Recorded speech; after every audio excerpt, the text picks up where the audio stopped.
What is up, everybody? I am your host, Shane Mallory, joined by my co-host, Ricky DaCosta. and this is Run It Back. Run It Back, episode 36. We'll probably be dropping episodes 35 and 36 at some point in the coming week. But listen, beautiful people, all right? You know what I'm already going to say. Please like, comment, and subscribe. We're looking for those 5-star reviews. We dropped a couple shorts yesterday previewing our picks for the NBA Finals just before Game 1, Celtics and Mavericks. We actually also texted privately, too, about Game 1. He said he was going with the Mavericks. I said the Celtics. I don't know when this guy's going to learn. He should just stop going against me and just, follow my lead. How many more of these debates do you have to go through and lose before you just realize, you know what? I mean, you in did Mallory, pick Dallas, we trust. correct, right? I'm picking we Dallas both, in the okay. series. All right. I'm picking Dallas in the series. But I figured Boston would win last night because they had to make a statement coming out. But listen, we're looking for those 5-star reviews on all our major platforms. If you like our content, click that little bell and you'll get an alert every time one of our videos shows up. But let's get right into it. Before we get into the breakdown of Game 1, I want to do a quick shout out. New York Rangers, heck of a season, all right? Obviously, we're not the biggest hockey aficionados. I'm not going to act like I'm an expert on hockey. New York is New York. New York is New York. If a New York team is good in a sport, I'm going to root for them. So obviously, once basketball season's over, I'll tune in to my New York Yankees, who are leading MLB. We'll talk about them a little bit later. But the Rangers, they had a great season, valiant effort. They had the best record in the NHL. I actually watched almost every game of that series against the Panthers. I'm not a hockey expert, but the one thing I could tell right away, I removed my bias and I just watched the game.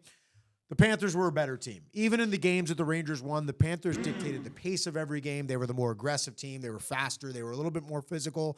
And Rangers got to make a couple of things. Listen, guys like Artemi Panarin and Nico, I think it's Miko Zibanejad, they got to step up. They did not play particularly well in the series. Still, the Rangers were competitive. But the Panthers are a very good team, and I didn't see the other side, so I'm not a hockey expert, but I'd be shocked if the Panthers didn't end up winning the Stanley Cup. Listen, I think, the pressure of, the President's Cup, winning it tough. all, New York, right? If I'm not mistaken, it's the 30th anniversary since they last won, back in the 1994, 90s, yeah, right? 1994. So I there's still a lot of remember pressure it, there too. every which way, and they fell short. But you know what? They're knocking on the door. They're right. They've been around it the last couple of years. I feel like one of these years they got to break through. They got some good young and emerging players, so who knows, man? Hats up. Obviously, the Rangers will definitely be back next year. And when you got the best goaltender in hockey, you're always going to have a shot. Igor Shesterkin is the real deal. Yeah.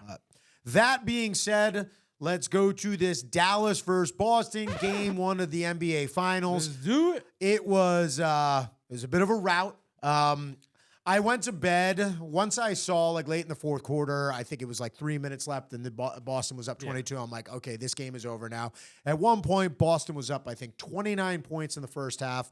Third quarter, Dallas had a heck of a comeback. They got it to within 8 at one point. Right, Eight, 9. Yeah, they got much closer. It seemed like they might make a game out of it. Boston takes a timeout. I got to say, hats off to Mazzulla. Whatever he said in that timeout seemed to click with Boston. They went right back on a run. They went back up 17 or 18 points. And then they pretty much just stiff-armed and kept Dallas away for the rest of So listen, again, this is What where were I your got thoughts, this is where I got to disagree. Right? Oh, okay. So if people are giving Boston all this credit, the Dallas Mavericks, right? If you subtract Luka, they shot 9% from three-pointers. Yeah, no, they struggled right? from three. They had wide open from shots. Three. Sure. In the second quarter, they had a huge drought. First of all, in the first quarter, it was tied 17-17, and then Luka went to the bench. Yep.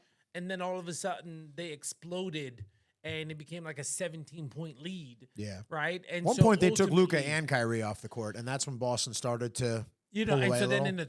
in the third quarter, once they chopped the lead down, Luka started to pass the ball, and they just didn't have enough firepower. Luka just needed one running mate, and he didn't have that. And so to Kyrie me, struggled last night.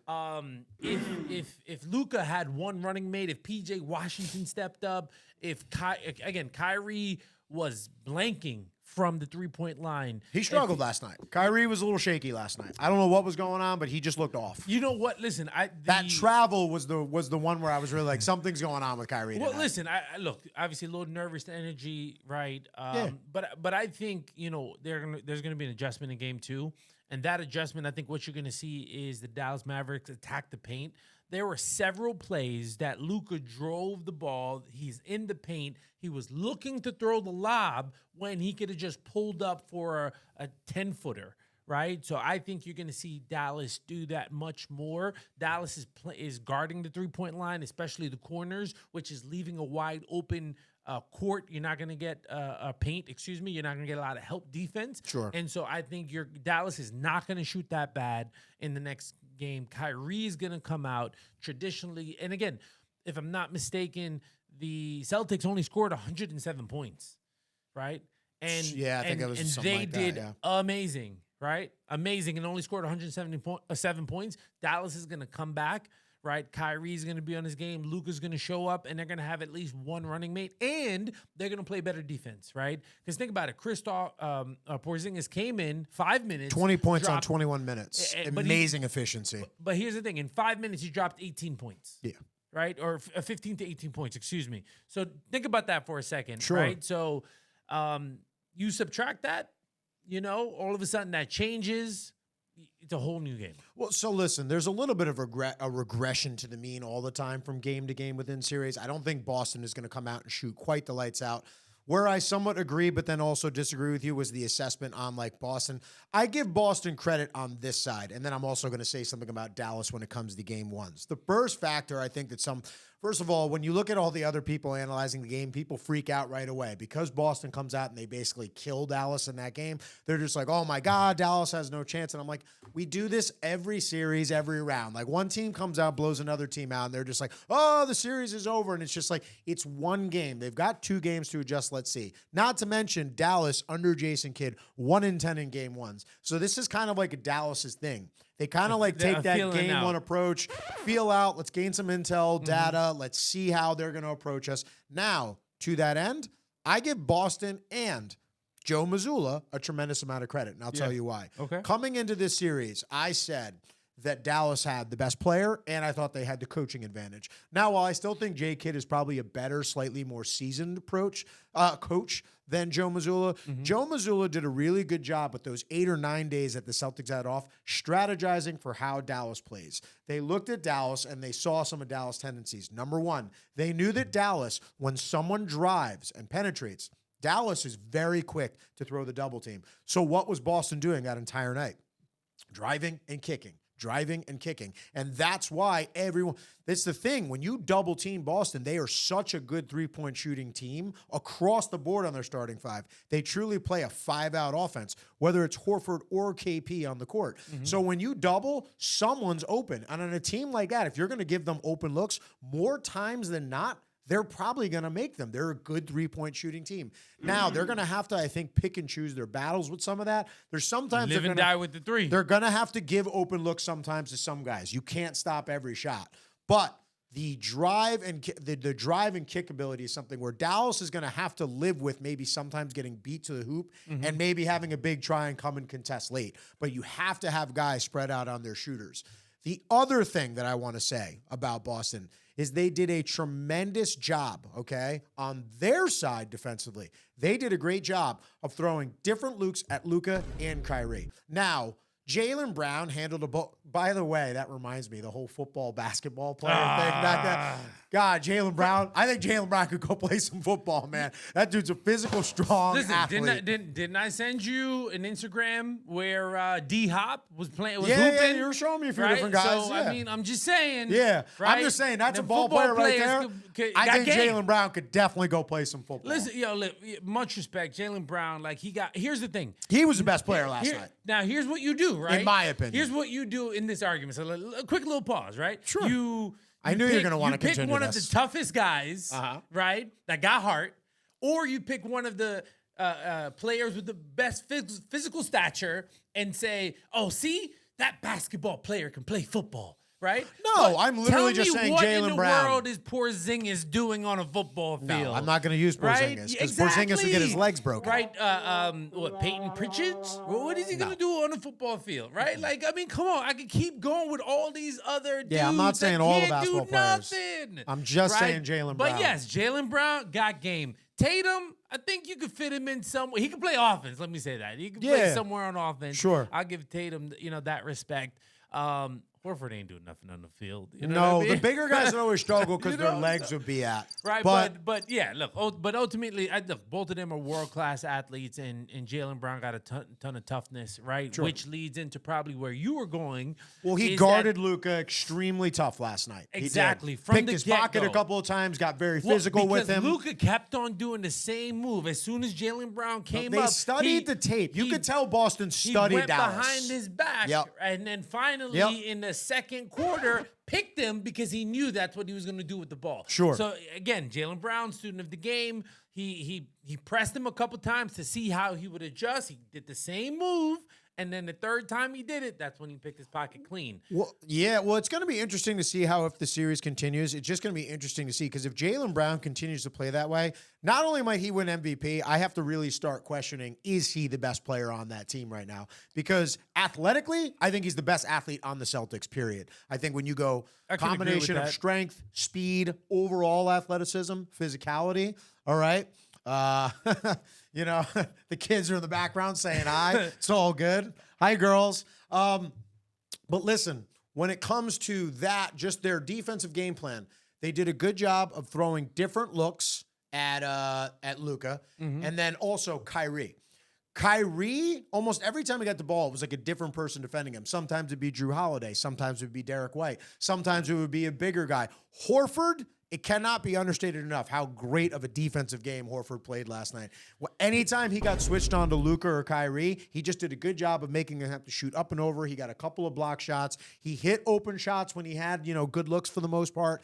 I thought Boston did a really good job of using the time that they had off to really scout all of Dallas's tendencies, and you saw it in game one. Yep. Okay, now we talk about adjustments, right? Sure. Again, if I am the coach, all of a sudden, I'm Jason Kidd, Luka's not bringing the ball up, right? First thing I do. Next, I go small, right?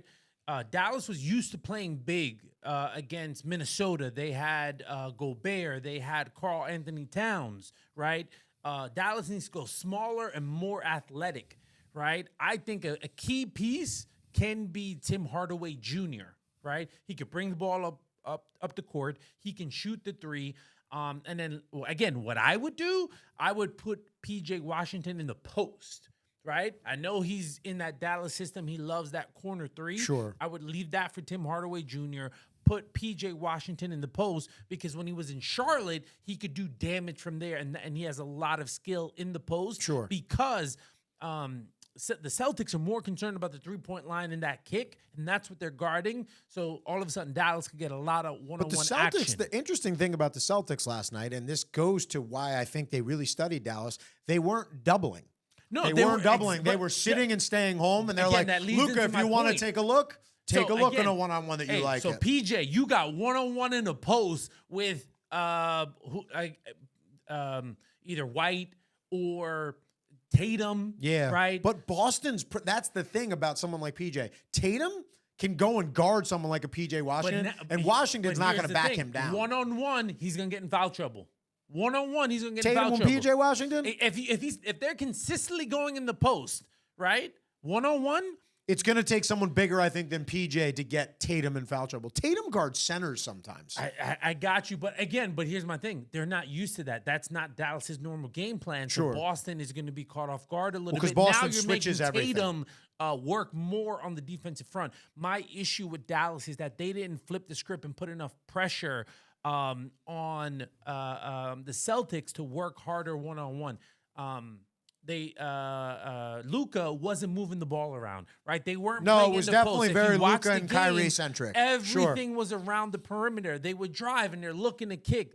But I think he lob wasn't was moving it taken because they away. weren't doubling him. Like, Luka is used to. Did you see what Minnesota was doing all that series? Every time Crashing, Luka brought a yes. screen, The big would come right up, the other guy would be tagging him, and then he'd have two guys basically sandwiched in between. Do I get back to the big guy, or do I have to stay on Luka? Is Luka going to shoot right here? And then he'd have someone behind him. So there's always someone open in that scenario. Again, that's Boston my point. didn't do Why? that. Because they're playing out of the pick and roll. I'm saying eliminate it completely because that's a big part of your offense. And Boston But I'm just switched saying- it and guarded them one-on-one. And again, you can flip the script. Put Luka in the post, right? Now, Luka in the post versus Holiday. Luka in the post versus Derek White. Yeah. That's easy money. So, again, I think that's how they have to change it up a little bit. But to me, the paint is wide open because they're not doubling. And so, to me, that's the key. Luka doesn't bring the ball up. Go small, insert Tim Hardaway Jr. But and that- start playing out of the post more and only play with one big. But the double is what opens up the post. That's why he wasn't There's nobody getting in any the post, lob. my point. But there's no, but there is because they're not doubling him. They're just switching off. Think about it. If you go small, But if right? you pull Porzingis away, I understand what you're saying. I agree with you to the extent of this. Dallas's biggest adjustment, there's a few, but Dallas's biggest adjustment for the next game. One, I think they got caught playing at Boston's pace and speed, and it really caught up to them. If Dallas is going to win this, it's going to have to be at a more slower, methodical pace, much more of a half court. How could you disagree based on how that game went last night? Again, if Dallas goes When they played small, fast, Boston just blew them out. If Dallas goes, they never went small, right? And who was it? It wasn't Lively. Their other big man. He got in foul trouble. Gafford. He got in foul trouble. Well, Gafford's going to struggle in this series just because of how Boston present. That 5-out matchup is really tough. This is why I think Lively. So Lively is going to have to play more in the series because Lively is a little bit more sleek, a little bit more athletic than Gafford. Agreed. He can guard the perimeter much better. And they're going to try to pick. You have to have him matched up with Porzingis as often as possible so that he can at least try to get out and contest some of Porzingis' shots. The other thing that I think Dallas, again, you're saying speed it up. I think Dallas needs to slow it down. I think they need to play a much more physical style of game so that Boston can't get out, just run and gun and spread the court. And Luka, pick and roll them to death. I don't care if you run the time on almost every single possession. You want to take as much time in every single possession so that Boston can't get out and just run and gun like they do. And again, if they're not going to double you, great. Hit your little bankers and your easy shots. Force them to have to reevaluate how they're guarding you. Okay, so and again, I get what you're saying, and to that piece of the argument, I don't necessarily disagree too much. To me, look at the tape. Even on the pick and roll, Sure. right? Luka was picking and popping, right? They were prepared for his step back. So if you're guarding the Bigs did a good job line, of just making him shoot it like uncomfortably too right? last night. But yeah, if you're ready for my step back, I gotta attack the lane more. Agreed. And to me, if they attack the lane more because they're not doubling, that means there's no help defense, right? That is what's gonna open it up. Sure. Because they have to adjust, right? So whether Luka, basically, They need to screen off ball more too. Yeah, they could do that too. They got to find there's gotta matchups be where some more KP isn't movement and some always more action. because 100%. KP can actually contest Gafford and Lively because he's so tall. Yeah. But one thing is he can just stand up there, rule of verticality. He was affecting shots all game last night.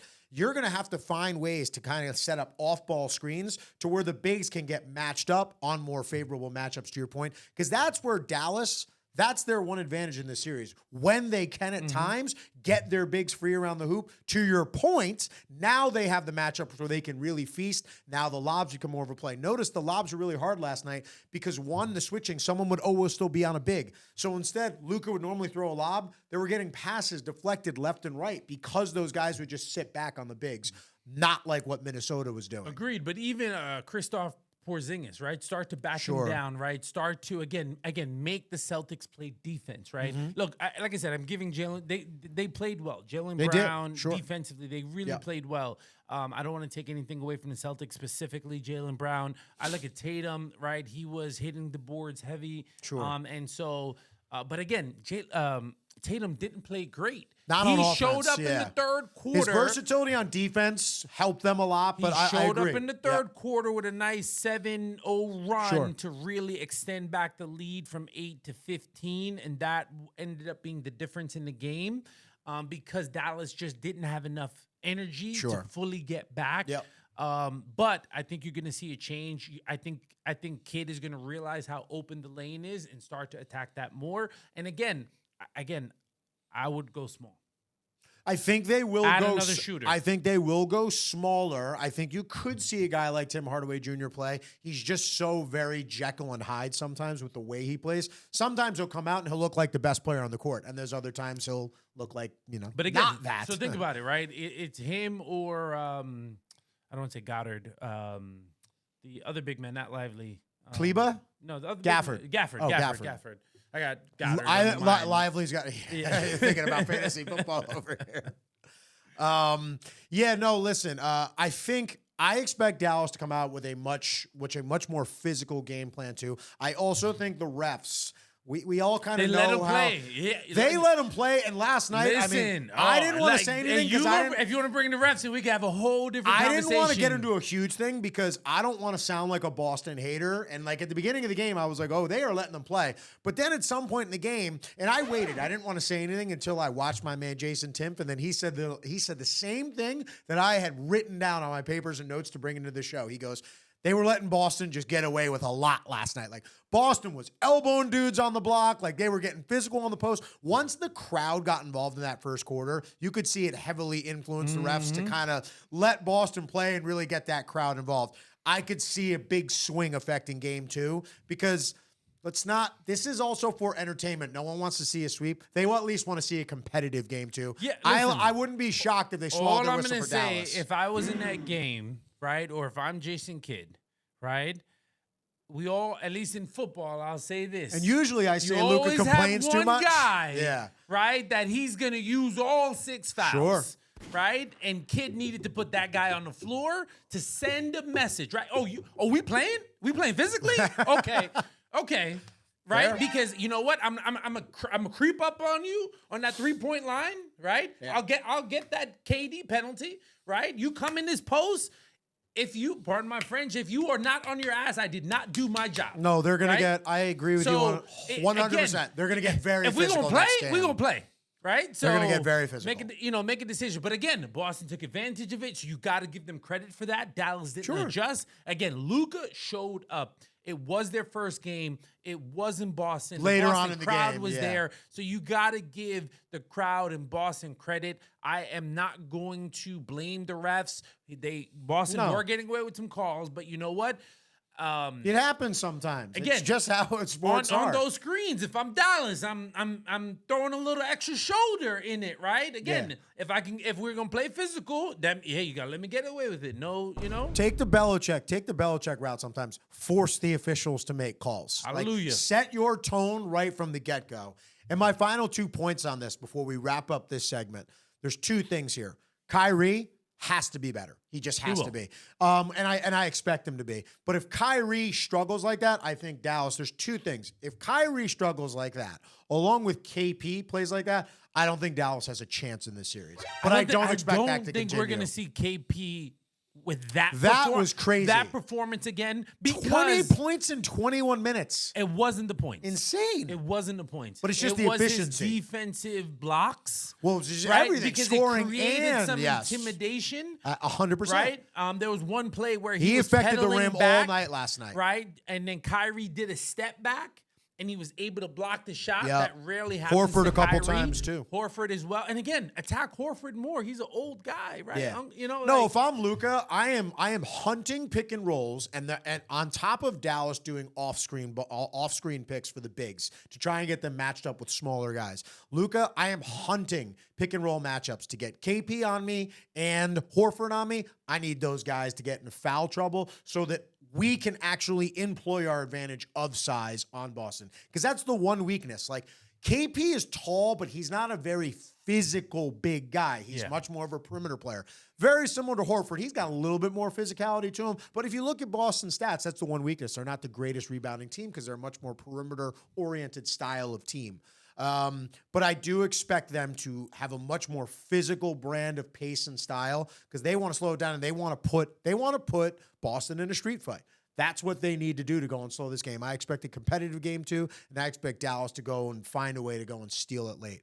But That is all the time we have for segment number 1, but don't go anywhere. We'll be right back to run it back at segment number 2. What is up, everybody? I am your host, Shane Mallard, joined again by my co-host, Ricky DaCosta. All right. And this is segment number 2, the final segment of this week's episode of Run It Back. Beautiful people, you know what I'm going to say. Please like, comment, and subscribe. We're looking for those 5-star reviews on all our major platforms. And if you like our show so much, just click on that little bell icon. You'll get an alert every time a new episode or a reel drops. That being said, we're going to continue on the little hard word conversation. A great conversation about that first game 1. Moving over to the WNBA. Little Caitlin Clark action. It's a different day and age. We're talking WNBA. We are talking the WNBA, and I think it's a positive thing. Well, at least I thought it was supposed to be a positive thing. What are your feelings? All this new We're attention. talking about Caitlin Clark, I would assume, right? You know, we're talking about are people jealous? Are the women targeting her? Is the WNBA against her? Like, where are you going? Where do you stand on this one? I do think there's a lot of different pathways to discuss, but I guess where I'm a little bit confused is it just seems like a couple of these girls are, I shouldn't say girls, women, don't get canceled. women, okay? A couple of these women seem, we've heard in years past the WNBA kind of complain, hey, why don't more people push our sport? You know, get the notoriety out there. You know, we work hard too. We're good athletes and whatnot. And now finally, a player has come along that is bringing more eyeballs to the screen, watching the game, okay? It's also given them like some better treatment too as well. And it seems that a lot of these women, now I get it. A part of this is she's kind of been like crowned like this anointed one, like she's the next coming of Jesus when it comes to the WNBA court. And I get it from that perspective that they're just kind of, you know, showing her the rook love because I more or less expected that. I expected her to go through a tough adjustment phase because she's not playing young girls anymore. She's playing full-grown women now. Professionals, okay? There's a huge distinction with that. The physicality, the strength, the athleticism, it's a whole different level. You've already seen her, though, like slowly start to adapt her game a little bit. She's getting a little bit better with her decision-making. She's moving around screens a little bit more, playing a little bit more off ball, which is nice. She's bringing more eyeballs to the screen. She's bringing everything that the WNBA has been complaining about the last couple of years.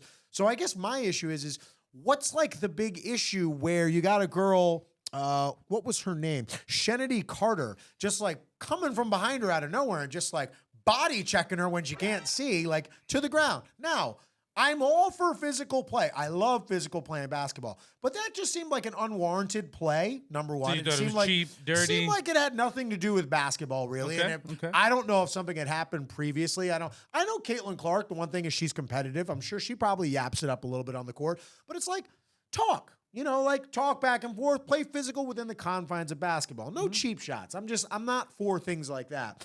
And what I didn't really like particularly about the young woman was when she was asked about it, don't ask me any Caitlin Clark questions. Well, what were you expecting them to ask? Caitlin Clark is the new hot thing. Were you just expecting to come into that press conference and they didn't bring it up at all? Like, well, okay, you guys want more eyeballs. Well, this is what comes with it. I'm just going to interject there and let you continue. Go.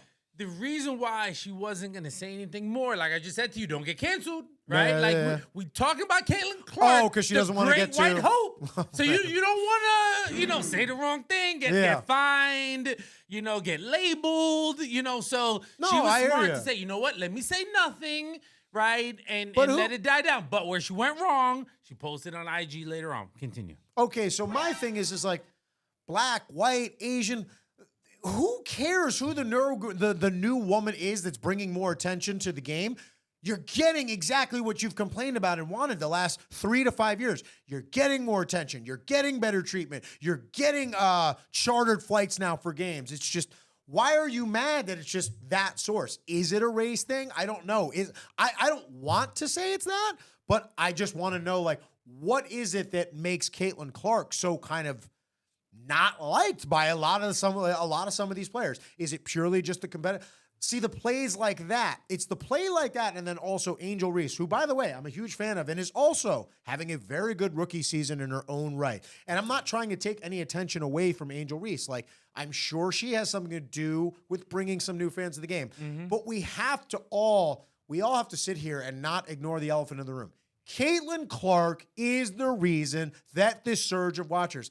I'm not watching it because Caitlin Clark is white. I'm watching it because Caitlin Clark is good. She's tough. She plays basketball in a way that I haven't seen a woman play basketball, at least in recent years. I mean, I have to go all the way back to the beginning of the WNBA, and you think about girls like Shamiqua Holdsclaw and Cynthia Cooper, Cheryl Swoops, girls like that. And again, women, they were black. Women. I'm sorry, I keep saying it. I coach girls so many times, so it's like and I coach high school, so it's throwing me off. Women. But I didn't care what color they were. If they were good, if you're good at a sport, I want to watch you. Like color and race has nothing to do with it. All right, listen. There is a undertone. There of 100% race, so has to be. I will acknowledge that. Okay. Right. So let me acknowledge that. But at the end of the day, that is not what it's about. Listen to what you just said. Go ahead. Oh, Caitlin Clark. Oh, we are going to bow and love you forever for getting rid of our commercial flights, and we fly private now. So therefore, we must let you walk down the lane and have this have this layup. You know what? I'm not gonna body check you. Hey, Caitlin, can I have? There was a another one to screen? whack on the top of the head too. Like, what can I do to make sure you are the greatest women's basketball player of ever, because you have been crowned the greatest of all time, because you brought in a few more dollars and a few more eyeballs. You're the one into who the said game, that actually right? too before she came So, out. That's listen, the funny thing, right? But again, because here's the thing, right? What's going on? Like you said, this is a women's game, right? And again, which is, by the way, I must say, in the little bit of the games that I watch, it's inherently a more physical game than the men's game. Listen, that's where It I'm is. going with this, right? They can't play above the rim. Listen. For the most part. Some of them yeah, can. for the most part, right? But at the end of the day, right, like, take sex out of it, right? If you got game, you got game. Fair. Game respects game, right? 100%. Everyone is crowning Caitlin the greatest of all time. She hasn't even she doesn't have a chip. Does not have a championship. Yeah. You can't be the greatest of all time and you don't have a championship when you have other women out there with 4+ championships. Hold on, I have to call. Let me get it there. Okay, go ahead. Go ahead. Quick little thing right here, though, just because I have to call you out on this, just because you said this after she didn't win, that she wasn't the greatest, and then you also then proceeded to say that she was going to come to the WNBA and dominate. Well, listen. First of all, continue on your diatribe, but that's just why I'm a little bit confused. So, again, she's averaging 16 points a game, right? So, like, she's leading all rookies in points, rebounds, and assists. So, she's doing the damn thing. Is right? she leading in rebounds, too? Okay, sorry, not rebounds. I thought not Reese rebounds, was. Right? But, It's points, assists. Points and assists is probably up there. Right? Turnovers was definitely tough earlier in the year. I'm not sure about steals, but yeah, sorry. No, you're good. You're good. You're good. I think Angel Reese is leading in boards. Angel Reese is leading in boards. Shout right? out to Angel Reese, too. She's having a heck of a rookie year, man. She's playing great. Yeah, she got is. game, right? But here's the thing, right? Like, I think the public, right? Sure. Men and women, including a lot of black men, right, are coming to Caitlin's defense to save her because she is the great hope for the game when she doesn't need saving. Guess what? That's fair. Caitlin Clark is throwing elbows. She's not complaining. Clark She's not complaining. is talking trash. Okay? So you brought up Kennedy that hit her with I think it's Kennedy Carter. Yeah, Kennedy or Kennedy. Kennedy Carter, I'm right? not sure the pronunciation. Something like but that, go right? on, yep. Hit her with a cheap shot. A cheap shot, 100% That cheap was a shot. cheap. That was a cheap right? foul. And uncalled for, right? But prior to that, right? Because what motivated someone to incite a dirty play, right? Well, guess what? She threw an elbow at her prior and talked trash in front of the Chicago bench. Fair. Right? So when Kennedy... But get her back within the confines of the game. Agreed. That's all. Agreed. Right? So all of a sudden now, again, I don't think anybody thought it was going to be this big of a stir, right? But Caitlin does not need saving. She talks trash, right? You know, she's a hooper. She plays extremely physical, but you know what?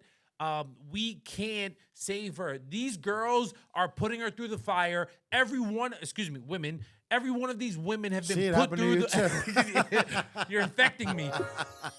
Every one of these women have gone through the fire. They've been better for it. It is the top of the professional women's game, Sure. right? So they All need rookies to- go through it too. All rookies LeBron go went through it. I mean, LeBron. I remember when LeBron was first coming out. Like some of the Caps players were sitting there. Yeah, it's great that he's gonna be a part of my team. Guys like Ricky Davis sitting there, and it's like Ricky Davis, bro. Like this guy isn't being drafted to be a part of your team. He's here to take over the franchise. And they got rid of him, right? Yeah, exactly. You know, so but again, so Caitlyn, she's gonna be perfectly fine. The public doesn't need to save her. She's doing extremely well. And, you know, let her go through her growing pains, right? I don't think the WNBA is out to get her. I think she needs to get a little bit more physical in this next offseason, put on some weight, get a little bit more toughness, right? She's already got heart, so I'm not questioning her heart, but physically she needs to get tougher and stronger, right? And get your head on a swivel. A standard screen shouldn't knock you down to your knees, right? So at the end of the day, right, guess what? She's averaging 16 points through all of this. And she's gonna get a lot better too. And she's gonna gonna get a lot better. She needs to get the weight rooms. Like she literally went right from her college season into a professional season, and she's playing against women who have that. You know. And again, to answer this, there is some jealousy, but is everyone jealous of her? No, I don't think so. I think those other women would like some level of fairness. Guess what? Angel Reese is the one with the chip, right? Yes. So where's her respect, right? She's having a great rookie season. Ain't nobody talking about her. And this all started. I think some of that, though, is because she's in a better situation, too. She's on the defending champ. Right. So, So think of this, right? Remember how this all started, right? Caitlin Clark was, you know, talking trash, doing all of this, right? That was Reese Disrespecting- first, though, the year before when she beat her. No. Yes. If I'm not mistaken, Caitlin Clark waved off a South Carolina basketball player because you can't shoot threes or whatever. And You're talking about this past season? no, the prior season, Caitlin Clark was hitting threes and J's and just, you know, waving in people's faces. So all of a sudden, right, everybody's like, yo, okay, all right. But that's got nothing to do with Reese. With her and Reese, No. Reese did it first. Yes. That's all I'm saying. But again, it's a national championship game. Yeah. Right? So, like, from a logistical standpoint, Caitlin did it first. Then Gotcha. the national championship game You're just came, talking about the overall, though. Exactly. I'm talking about just between those two players. No, I got you. Yeah, But I got Angel you. Reese did it when she got that ring, and she made sure she did the same thing back. And guess what? Caitlyn didn't have a problem with it because Caitlyn was talking that trash, and that trash got thrown back at her. And So Caitlin don't also act- beat her the next year and didn't say anything. Hey, but she didn't get that chip. She didn't, right? but she So beat that's what Angel I'm saying. Reese. You can't be about that smoke if you're not ready for that smoke, right? Yeah, and I guess don't what? think Caitlin's complaining. Because and that's what I'm saying. She's a baller. She's a hooper. She does not need saving, okay? She doesn't need saving. So, ladies and gentlemen, all these new fans, let her do her thing, right? Because she doesn't need savings. And guess what? When she gets all of her calluses, when she gets all of her toughness, WNBA, watch out. Because she's going to extend that three-point line. Let her get a bona fide number 2 player. Because at this point, I'm ready to fire every one of her teammates because they don't have her back and they trash. The one big girl, and by big, I don't mean big as in she's like robust. I mean big as in like a center. I think the last name is Thompson. I could be mistaken though. She's actually had her back the whole season. Like she was the one. Caitlin Clark, after one of the earlier games, was like really frustrated after game. She put her arm around Clark, was like talking to her after. I'm not. But she needs more talent. I'm not saying I'm not condoning fighting or anything like that. But if someone just hit your teammate with a cheap shot, No, she needs go some backup. crowd him, right? Go, you know what I mean? Go nudge him a little bit, right? Go, just Well, send what's a that little say about message. the teammates and maybe the coach too? Exactly. I'm not saying go fine, lose a game check, right? Every dollar is important. But you know what? Like you could have created a little stir. Be like, look, listen, that's my teammate. Like Sure. we ain't gonna let you do this. We got her back. Sure. Create a little ruckus. No fighting, just a little ruckus. Sure. And then you sent the message. The message was never sent. And guess what? Caitlin Clark needs some better teammates. But she doesn't need saving. Well, listen, the bottom line is I'm going to say is whether they like it or not, they need to realize the better Caitlin Clark does, the better it is for the WNBA. But they're not going to make I'm it not easier telling for her to make it easy Caitlin at Clark all. needs to but take it. They It's also not going do. to- this They is- also need to acknowledge We that can fact. end with this. Caitlin Clark has to take it. It's not going to be given She to is, her. though. And guess what? If she takes it, then she will have earned the respect. It's fine. And She that's what already it's all is, about. though. She already is. She hasn't earned anything. No, I'm saying And that's she's the already difference. taking it and she's not complaining. She hasn't She complained about hasn't- any one no, of no, these, no, no, no, no, any no, one no, of these no. hard fouls, Well, anything. Again, as a metaphor, she needs to take it in the sense that she needs to take over the game. She needs to earn the respect of all the other women. Well, she needs to win a She's championship. not going to take over the game yet with this bad of a team. That's going to take her no, time. Again, so But, yeah. again, in upcoming years, she will, and then she would have earned those other players' respect. She won't be a rookie. She'll be a vet when she becomes a vet. And I don't even necessarily agree that she has to win a championship. If she can just take what she was in college listen, and do I'll that say in the this again. If she don't win a WNBA, championship, then she's going to be a fraud. oh, you're silly. Let's just move on because that's just silly. She's Because gonna be a fraud. that's like saying that every other great player that didn't win a championship is a fraud. I don't You even want to can't go. be Michael I Jordan can't if go. you don't have a championship, right? You Guess can't what? be the female There's way Steph more. Curry There's if way you don't more. have a championship. There's way more people that aren't Michael Jordan Can I than ask you this are question? Michael Jordan. So we're not talking about people. We're talking about Caitlin Clark, right? You We're talking gotta about Caitlin know. Clark, the Here's great all I'm white saying. hope. We gotta Okay, just stop answer with this question, please. mentality of you can only be good if you win a chip. There are no participation trophies. There are Okay? more Hall of Famers that Right? haven't won chips than have. And guess what? Like I said, there are rooms in the Hall of Fame. And Caitlin Clark wants to be in the top one. And again, I'm not saying she's got to win 2, 3, 4, 5. She needs If you're saying one. best player, that's a different discussion. To be one of the best ever, she doesn't have to win a championship. Yes, to be one of the best ever, but to be truly respected, to be revered, right? To be revered, she needs a championship. Okay, okay? Simple question, Go ahead. right? If Caitlin Clark never wins a championship in the WNBA, Sure. right? You think she can be the greatest female basketball player of all time? I think she could be one of. I have to That's not what see. I said. I I have to said see the one of her greatest. games. I said the greatest. the greatest way. No, you greatest- said one of. Did I apologize? Yeah, you said Can one she of. be the greatest female basketball? No, Okay, period, and exactly. I've already been clear on that. Where I think you just don't you're way too kind of set in this mindset. You for some reason automatically think that if someone has a title, they're better than someone who doesn't, and I'll never agree with that. I'll never agree with that. Because again, it's just like saying something like this, and it's a ludicrous statement. And I said it when you brought up the Barkley Draymond Green thing. It's like saying that Derek Fisher is better than Chris Paul because he has 3 championships. Actually, I think he has more, and Chris Paul has none. Listen, It's just silly.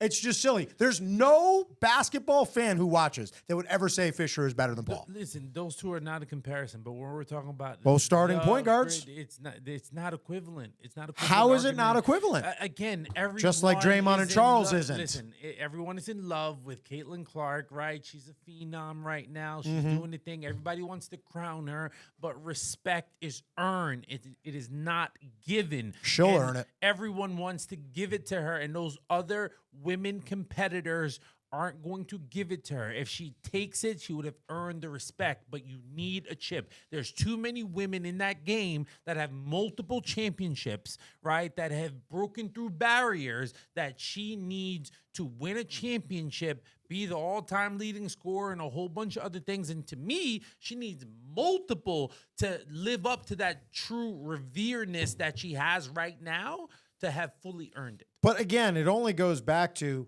her not winning a chip in college doesn't diminish her overall greatness. It just makes her not the greatest of all time at a college basketball player. She's still one of the greatest I'm letting to ever college play slide. college. I'm letting college slide. She got to win one in But the is WNBA. she one of the greatest college women's basketball player, girls basketball player ever? Is she one of them? She's the leading scorer. Yeah, so she has to be. she's- How can you be the all-time leading scorer and not be one of the greatest? Maybe Listen, not the greatest. Exactly. And that's what matters, right? In her category. I got you. The is what matters, not one The of. greatest. I got you. Right? I got you. Let's move on. All right. Interesting topic, though. Obviously, got very fiery. All right, we're going rapid fire here. So, quick question. Lakers made a big offer, or apparently are preparing to make a big offer to Hurley, but there were rumors about J.J. Redick. Who do you like more? What's the better move for the Lakers? If they go with Hurley, it's going to be one of the best decisions they've ever made. I actually right? agree. If they go with J.J. Redick, it's going to end in a disaster. I agree.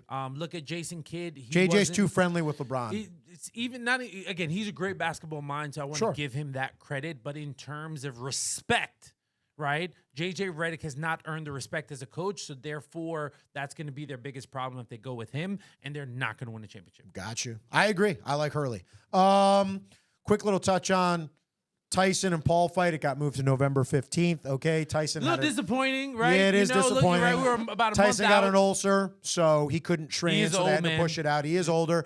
I think, in my opinion, I kind of just think it furthers the thing of, Jake Paul, why are you fighting guys that are like near this 60 that could have these types of health problems? He wants Tyson on that resume. But he's still going to get the money. So they rebooked it for November 15th. I still want Tyson to knock him out. Quick shout out to the New York Yankees. They have the #1 record in baseball right now. When we move off of basketball and our other sports, maybe we'll start watching a little bit more baseball, try to talk about it a little bit. Another thing, thoughts.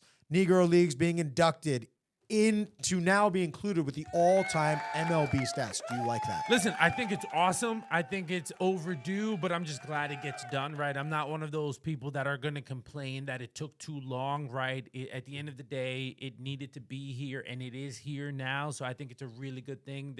Baseball is a sport of stats, and a lot of... It's good to right the wrong of history and acknowledge what those guys did. Exactly. I agree. So I'm a big proponent about that. Tell me your thoughts on it. No, listen, I completely agree. I don't think it was fair that those guys were denied, the ability to go and compete, at the highest level. And again, how can you really call it the highest level when you literally kept an entire race of athletes out of the game? I can't. So you have to include it. And again, the truest competitor wants to be compared against the best. People, I want to play period. against the best athletes. Exactly. Wholeheartedly agree. So our final topic, we'll try to get as much talking on this again. The Justin Jefferson contract. Ooh, the baby. largest contract for a non-quarterback in NFL history. $140 million over 4 years, $110 million guaranteed. Guaranteed. I think we both agree this was the right move by Jefferson. Go get your money, young man. Go get your money. That's what it's about. This is a violent game. You never know when it could be over.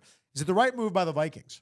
100%. At the end of the day, listen, if you're going to give Kirk Cousins 3-year, $90 million, you should be giving, Justin Jefferson a $100 million deal, period, right? He's the #1 receiver in the game, right? His production matches him or Hill, it up. either way, one guy would say either way. Again, he's younger, right? That's the thing. He's younger, so that's a big part of it too. But listen, I think it's a great move. I think he took a page out of Kirk's book, right? So $140 million, $110 guarantee. That's perfect. I think he'll be able to go get a third bag at the age of 29.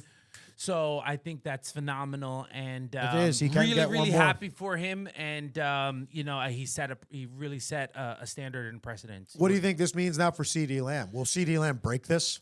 Listen, I don't think he deserved for it to be broken. I think, but you know how it works. I think he's going to come right in between. So, I don't think the total will be there. Even with Mr. Jerry, I love to overpay my guys, Jones. So what I think Jerry would do, and if I'm CD, I would Jerry's going to want those 2 extra years, right? So if I'm CD, I would be trying to get, let's say 175 million, 100 guaranteed. So less guaranteed, but more... more overall if you hit the incentives. Or exactly, a lot of incentives. And again, what I love that Patrick Mahomes did that I don't see a lot of people following, right? If Patrick Mahomes plays 1 year, the next 2 years are guaranteed. So if I'm CeeDee Lamb, I try to get a longer contract, right? And each year I play, either cut me or pay me, right? So that your money is solidified. So I'd, set up a contract like that. That's interesting. So with that now, too, I'll try to get through this really quick. We'll have a couple minutes left. But what do you think this means for a guy like Tyreek Hill? Because you and I were talking before the meeting, and you had brought up how he wants to restructure his contract. I read into it a little bit. He's got 1 year left guaranteed. He's got the 1 year left. It sounds like the Dolphins, based on their signing of Waddle, could very likely move on from him after this season. I think regardless of how it goes, but we'll see. I think the only problem for him is, while you could argue he's the best receiver in the league too, I think it's between him or Jefferson. I do think those are the two guys.